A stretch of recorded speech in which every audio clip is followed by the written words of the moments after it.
দিনে শ্রাদ্ধ করেছে, ওর বাড়িতে যাবো না, খাবো না। কেন বাছা? হোটেলে খেলে জাত যায় না, হাজার জাতের চায়ের পেয়ালায় চুমো দিলে জাত যায় না, মুরগির মাংস খেলে জাত যায় না, হিন্দু মানুষ হিন্দুর বাড়িতে গিয়ে খেলে জাত যাবে। কতদিনে শ্রাদ্ধ করতে হবে সকল বর্ণের, এ নিয়ে এক বিরাট জঞ্জাল। নিজেরা পড়ুন। আমাদের কথায় যদি আপনারা বিশ্বাস করতেন, তবে আমরা তো চাই সমস্ত মানুষ এক জায়গায় আসুক। কেন কেন আজ হিন্দুরা এক জায়গায় আসতে পারে না? না পারে বিবাহে আসতে, না পারে শ্রাদ্ধে, না পারে অন্নপ্রাশনে। অন্নপ্রাশনে আপনাদের খুলনায় জানি না কে দেয়, কোন জায়গায় মামা দেয় বাচ্চার মুখে অন্ন, কোন জায়গায় দাদু দেয়, কোন জায়গায় ব্রাহ্মণ পুরোহিত দেয়। এরকম আছে না? এক এক জায়গায় এক এক রকম। কোন জায়গায় শ্রাদ্ধ আমিষ দিয়ে করে, কোন জায়গায় শ্রাদ্ধ নিরামিষ করে। কেন বাবা? গীতা কি 14 খানা না গীতা একখানাই? শাস্ত্রের বিধি একটাই, তবে এতগুলা কেন হলো? এটার কারণ হচ্ছে আপনারা গ্রন্থ পড়েন। আর শাস্ত্রীয় প্রমাণ ভগবত গীতায় পড়ে দেখুন। ইয়ান্তি দেবানা পিতৃ জান্তি পিতৃবতা ভূত জান্তি ভূতেজ্জা মত জাদিন হপি মাম। এই শ্লোকের দ্বারাই প্রমাণ হয়, হে অর্জুন, যারা দেবদেবীর পূজা করে তারা দেবলোকে যাবে, যারা ভূত প্রেতাদির পূজা করে তারা ভূতলোকে যাবে। মত জাজি নহপি মাম, যারা আমার পূজা করবে তারা আমার বৈকুণ্ঠে যাবে। দেবলোকে গেলে তেতং ভুক্তা স্বর্গলোকং বিশালং ক্ষীণে পুণ্যে মর্তলোকং বিশন্ত। আপনি যদি দেবদেবীর পূজা করেন, কর্মী জ্ঞানী যোগী ধ্যানীর চিন্তা ভাবনা নিয়েই জগৎ থেকে বিদায় নেন, back in this material world again, গতাগতি পুনঃ পুনঃ ভবে, ক্ষীণে পুণ্যে মর্তলোকং বিশন্তি, আবার এই জগতে আসতে হবে। পরিণামটা এটাই যে আপনার দেবদেবী পূজা করবেন, বিফলে যাবে না, স্বর্গে যাবেন, ভগবানকে পাবেন না, মরে যাবেন, এই জগতে আসবেন। আর যদি গোবিন্দের পূজা করেন, গোবিন্দের কাছে যাবেন, মরে যাবেন না, গোবিন্দের কাছ থেকে আর অনন্তকালে বেদনার জগতে আসতে হবে না। এখন নির্বাচন আপনারা করবেন, কি করবেন? দেবতার ভক্ত হয়ে যাবেন, স্বর্গসুখ ভোগ করে আবার আসবেন, মরবেন, আবার 84 লক্ষ জনই ভ্রমণ করবেন, নাকি একবারে গোবিন্দ ভজন করে গোবিন্দের কাছে চলে যাবেন, আর বেদনার জগতে আসতে হবে না? নির্বাচন আপনাদের। সর্ববর্ণের অশৌচ কতদিন?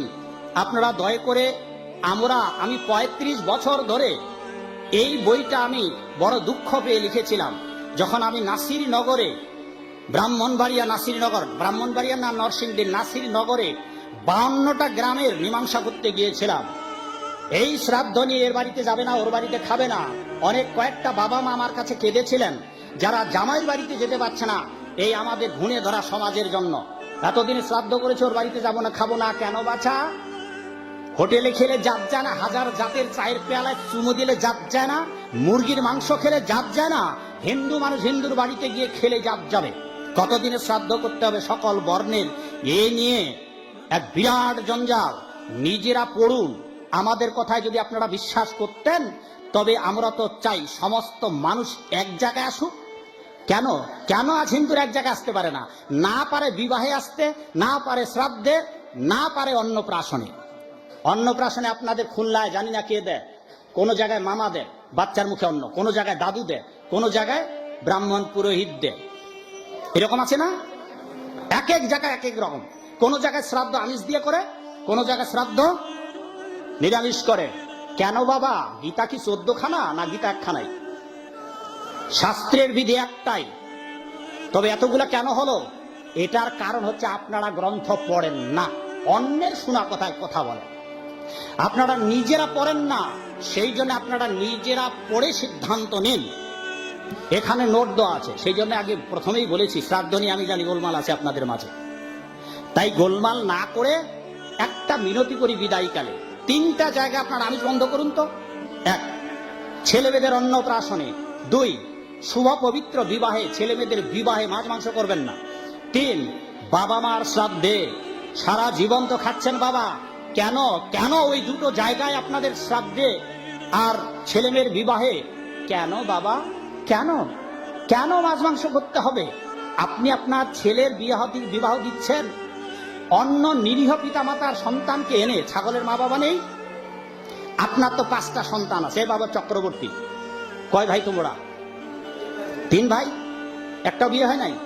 এইবার এক ভাই যখন বিয়ে করবে, তারপর একটা ভাইকে কেটে নরমেধ যজ্ঞের আয়োজন করে খাওয়ায় দেয়, বিদায় দিল, ভালো হয় না?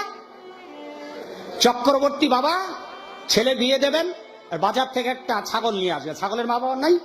ছাগলের মা বাবা আছে? কেমন মনুষ্যত্ব, হে আপনারা কেমন মানুষ! নিজের সন্তানের বিবাহ উৎসবে আনন্দ করবেন, কন্যার বিবাহ উৎসবে আনন্দ করবেন, আর এক নিরীহ বাবা মার সন্তানকে এনে ভাগবত পড়েন। সেই ভাগবতেই বলে দেওয়া আছে নবম স্কন্ধে, সোজা দশম স্কন্ধে যেখানে ভগবানের লীলা, ওই জায়গায় পর্যন্ত বলে দেওয়া আছে আপনি যাদেরকে হত্যা করছেন পরজন্মে ওরা আপনাকে হত্যা করবে। সেই জন্যে 3 জায়গায় আপনারা নিরামিষ করুন। 1, বাচ্চাদের অন্নপ্রাশনে, জীবনের প্রথম অনুষ্ঠান। দ্বিতীয়ত, শুভ পবিত্র বিবাহে, পবিত্র বিবাহটাকে অপবিত্র করবেন না। মাছ আর মাংস খাবেন না। মাছ আর মাংস স্বভাবতই অপবিত্র। যারা ভোগী এই সমস্ত যারা, তারাই বলবে মাছ মাংস খাওয়া যাবে, কিন্তু পৃথিবীর একটা সাধু আপনারা দেখাতে পারবেন না যে আপনাকে বলবে মাছ মাংস খাও। বিবাহে, অন্নপ্রাশনে এবং বাবা মার শ্রাদ্ধে যুগ যুগ ধরে দিয়ে এসেছেন, আর দেবেন না, আর দেবেন না, দেবেন না, দেবেন না। অন্তত সারা জীবন খান খান। 3টা জায়গায় আপনারা সামাজিকভাবে আন্দোলন করুন। সামাজিকভাবে আপনারা শহরে শিক্ষিত লোক, সব শিক্ষিত মানুষ, এলিট পার্সন, আপনারা যদি দাঁড়িয়ে যান তবে পুরাতন সংস্কৃতি এমনিতেই পিছনে ধায়, পালাতে দিশ পাবে না। আপনারা যারা যুবক আছেন তারা জেগে উঠুন, ছেলেপেলেদের দায়িত্বে দিয়ে দিন, ভাগবত আসরে তারা ব্যবস্থা করুক, দেখবেন যে আরো চাঙ্গা হয়ে যাবে। সুতরাং শাস্ত্রের কতদিনে এইটা নিয়ে আমি আপনাদের বলবো না, কারণ এটা আপনাদের এলাকা বিতর্কিত। সেই জন্য আমি মিনতি করি 250 টাকা বা 980 টাকা শহরে মানুষের জন্য বড় কঠিন ব্যাপার না একটা প্যাকেজ কিনতে। রাধা বণিকের সঙ্গে ও রাধা রানীর সঙ্গে শ্রীকৃষ্ণের সম্পর্ক কি? যিনি রাধা তিনি কৃষ্ণ, যিনি কৃষ্ণ তিনি রাধা। রাধা কৃষ্ণ ঐছে সদা একই স্বরূপ, লীলারস আস্বাদিতে ধরে 2 রূপ।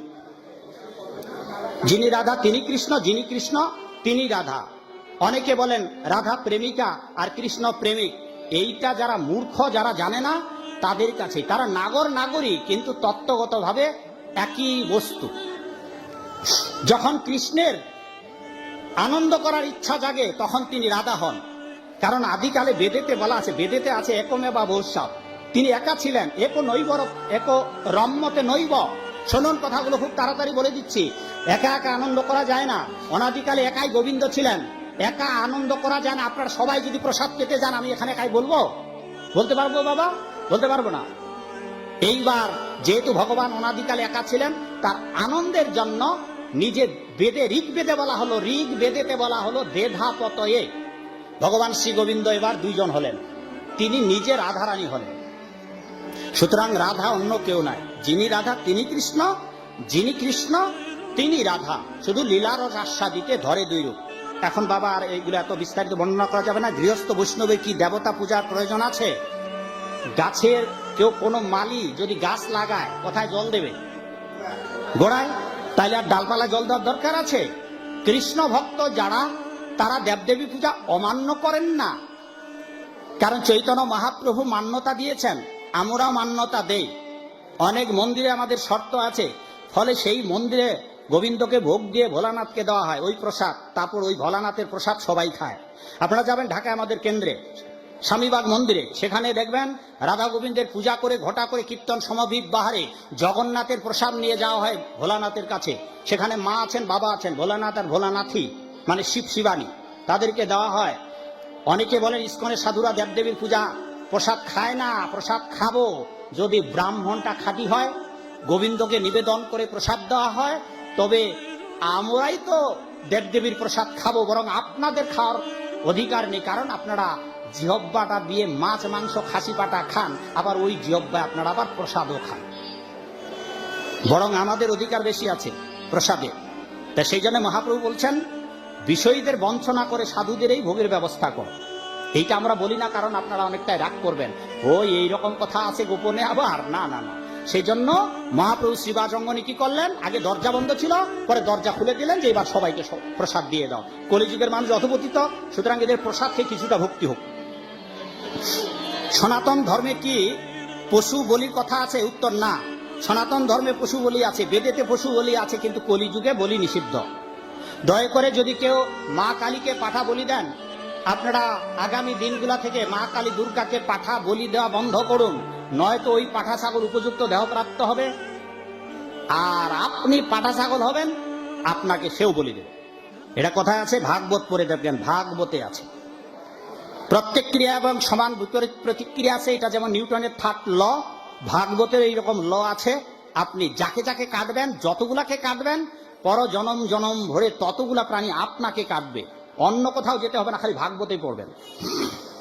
অতএব আপনারা মায়ের দুয়ারে পাঠা বলি দেবেন না, বরং পাঠার টাকা দিয়ে মাকে জিনিসপত্র অলংকার আদি দেবেন, মা অত্যন্ত খুশি হবে। আরো সবচেয়ে মা খুশি হবে যদি গোবিন্দকে নিবেদন করে গোবিন্দের প্রসাদ, মৃদঙ্গ ঢাক ঢোল বাজিয়ে মাথায় করে গোবিন্দের প্রসাদ মায়ের মন্দিরে দিয়ে আসেন। তো মা কয়খানা হাত মায়ের? দুর্গা মায়ের 10 হাতে একেবারে প্রসাদ খেয়ে 10 হাতেই আপনাদের আশীর্বাদ দিন। হরি বল। সনাতনীরা কি মাংস মৎস্য ভক্ষণ করতে পারে? পারে। খাও বাবা, খাও খাও, জন্মের খাওয়া খাও। মনুষ্য জন্ম আর হয় কি না হয়, পাইছ যখন এবার খাও। কিন্তু আপনারা জানেন না, যেই কালেতে আপনারা 84 লক্ষ প্রজাতি পরিভ্রমণ করেন, ওই কালে যখন বাঘ ছিলেন তখনও মাংস খেয়েছেন। যখন জলের ভিতরে উট ছিলেন, উট বাবা, উট বুঝে আপনাদের এলাকার উট, জলের উট ছিলেন তখন মাছ খেয়েছেন। হ্যাঁ, যখন নীলতিমি মাছ ছিলেন তখন ছোট ছোট মাছ বড় মাছ সব খেয়েছেন। তিমিঙ্গিল বোয়াল মাছ ছিলেন তখন ছোট মাছগুলো এমনিতেই খেয়েছেন, সমস্যা নেই। মনুষ্য জন্মগ্রহণ করেছেন, মাছ মাংস বাজার থেকে কিনে খাবেন না। যদি এগুলো খেতে চান, পরের জন্য আপনাকে বড় মাছ হয়ে দেবে সমুদ্রের জলপ্রাণী, তখন আপনি ধরবেন আর খাবেন। তখন বাজারে গিয়ে মশলা মুসলি কাটো বাটো রসুন পেঁয়াজ কিচ্ছু কিনতে হবে না, খাই ধরবেন আর খাবেন, ধরবেন আর খাবেন। মুখ ঘা করবেন আর ঢুকে পড়বে আর গেলিবেন, ঘা করবেন না। হ্যাঁ, এখন তো মাংস খাচ্ছেন মা, বাজারে গিয়ে কিনে মশলা বাটো কুটো মরিচ মশলা। আপনাকে সুন্দরবনে রয়্যাল বেঙ্গল টাইগার হয়ে জন্মাতে হবে, জন্মাবেন আর আপনি ধরবেন আর খাবেন, ধরবেন আর খাবেন। রান্না করার লাগবে না, মশলা মুসলি বাজারে গিয়ে কিনতেও হবে না। দুর্লভ মানব জীবন পেয়েছেন, এগুলো খাবেন না। শাস্ত্রের প্রমাণ চান বাবা, খালি ভাগবতটা পড়ুন, অন্য কোনো জায়গায় যাওয়া যাবে লাগবে না। এই মাছ মাংস যে খাওয়া যাবে না, মনুসংহিতা আছে বাড়িতে, পরে দেখবেন 5ম অধ্যায়ের 15 নম্বর শ্লোক। মাংস তো খেতে পারবেন না, প্রতিটি মানুষের বলেছে মৎস্যাৎ সর্বত বিবর্জয়। ছাগলের মাংস খেলে একটা পাপ হবে, কিন্তু যদি মাছ খান সব পাপ হবে। কালকে বললেন, ওরে বাবারে, এরকম পাঠক আনার দরকার নাই। সেই জন্য আপনাদের প্রমাণগুলো দিলাম না, শুধু এইটুকু জেনে রাখুন, যা খাবেন যা রান্না করবেন সেটা যেন ভগবানকে দেওয়া হয়, তাতেই আপনাদের কল্যাণ হবে। এমন জটিল জটিল প্রশ্ন যেগুলা শুনলে উত্তরগুলা আপনাদেরই মন খারাপ হবে। দেবতা পূজা সম্বন্ধে সনাতন ধর্মে কি বলা হয়েছে, শাশ্বত শাস্ত্র কি শাস্ত্রীয় বিধান কি বলা হয়েছে, বৈষ্ণব দ্বারা হোমযজ্ঞ করে পিতৃশ্রাদ্ধ করলে কাল সৌধ থাকে না, এই বক্তব্যের কোন শাস্ত্রীয় বিধান, দ্বাদশ স্কন্ধের তিলক বাধ্যতামূলক নাকি কোনো ভেদাভেদ আছে শাস্ত্রের তিলক সম্পর্কে, এই যতগুলো এখানে প্রশ্ন আছে, সকল ব্রতের ইতি কথা, আর এই যতগুলো এখন প্রশ্ন করলাম শ্রাদ্ধ তত্ত্বে তার সব উত্তর পেয়ে যাবেন শাস্ত্রের কোট সহকারে।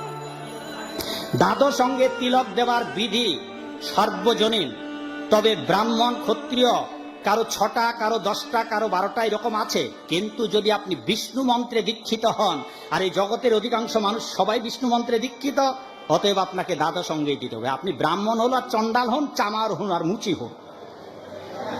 শ্রী চৈতন্য মহাপ্রভুর পিতৃশ্রাদ্ধ অনুষ্ঠান, আরে বাবা, শ্রাদ্ধ নিয়েই 8-10টা প্রশ্ন। ভূতের বাপের 14 গোষ্ঠীর পিণ্ড নিয়ে ঝগড়া বিবাদ বাদ দিন, কৃষ্ণ নাম করুন, গলে মালা